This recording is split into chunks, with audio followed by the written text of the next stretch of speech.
अतिक्रमण काढण्यापेक्षा दंगली घडावी अशा प्रकारची मनीषा सरकारची असल्यामुळे पोलीस फौजफाटा पुरेसा नव्हता असा आरोप सत्यजित पाटील यांनी केलाय।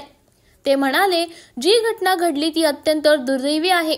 पोलीस प्रशासनाला याची पूर्वकल्पना असून सुद्धा सरकारने गांभीर्य घेतले नाही। विशालगडावर जायला बंदी होती तर माणसं वर कशी गेली?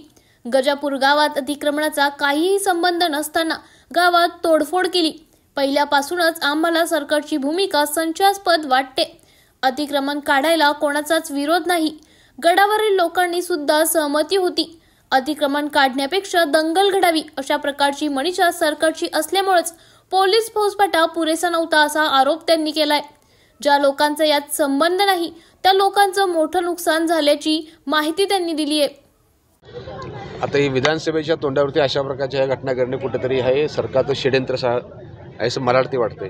आणि या निमित्तानं आपला कोल्हापूर जिल्हा किंवा या ठिकाणी बघितलं संबंध या ठिकाणी आपला अखंड महाराष्ट्र फुले शाहू आंबेडकरांचा महाराष्ट्र ज्या महाराष्ट्राला ज्या रक्तात सलोखा आहे हा सलोखा बिघडवण्याचं काम हे सरकार करत आहे। मला पूर्णपणे खात्री आहे की आता एवढी मोठी तर घटना घडून सुद्धा सगळ्या लोकांचे मी कौतुक करतो की त्यांनी कोणी या ठिकाणी घटनेच्या नंतर कोणी कायदा हातामध्ये घेतला नाही, सगळ्यांनी शांतता प्रस्थापित करावी यासाठी प्रयत्न केले। त्यामुळं सरकारने किती प्रयत्न केले तर या ठिकाणचा असणारा सलोखा हे अजिबात तोडू शकणार नाही। शेवटचा प्रश्न, तुम्ही या मतदारसंघाचे माजी आमदार आरोप केलेला आहे लोकांनी की त्यांचा या दंगलीमध्ये सहभाग कुठेतरी आहे, मात्र गुन्हा पोलीस दाखल करून घेत नाही असं निश्चितपणे या ठिकाणी मी ह्या लोकांच्या संपर्कात सकाळपासून तर रविवार सकाळपासून स्वतः त्यांचे माझे फोन चालू होते, हे मला फोन करायचे आणि त्या माध्यमातून हे सातत्याने इथं काय चाललेलं आहे ह्याचा मी अपडेट ठेवत होतो। आता यांच्या ज्या ज्या तक्रारी असतील यांनी ज्यांची नावं घेतली असतील त्या ठिकाणी काही लोकांना अटक झालेली आहे, काही ना अटक झालेली नाही।